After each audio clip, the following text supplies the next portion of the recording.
আসসালামু আলাইকুম রহমতুল্লাহ ওবরাকাতুহ।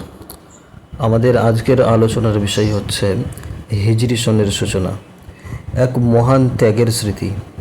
ইসলামী বর্ষপঞ্জির ভিত্তি কোনো রাজা বাদশার জন্ম, কোনো যুদ্ধজয় বা কোনো পার্থিব ঘটনা নয়। এর ভিত্তি হল মহানবী হজরত মুহাম্মদ সাল্লাল্লাহু আলাইহি ওয়াসাল্লামের মক্কা থেকে মদিনায় হিজরত, যা ছিল সত্য, ন্যায় এবং ঈমান রক্ষার জন্য এক অনন্য ত্যাগের অধ্যায়। যখন ইসলাম বিরোধী শক্তির অত্যাচার চরমে পৌঁছেছিল, তখন আল্লাহর নির্দেশে রাসূলুল্লাহ সাল্লাল্লাহু আলাইহি ওয়াসাল্লাম মদিনায় হিজরত করেন।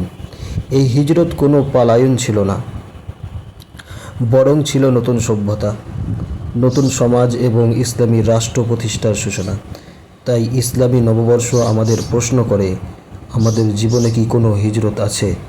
আমরা কি গুনাহ থেকে নেকির দিকে, অলসতা থেকে কর্মঠতার দিকে এবং আল্লাহর অবাধ্যতা থেকে তার আনুগত্যের দিকে অগ্রসর হচ্ছি?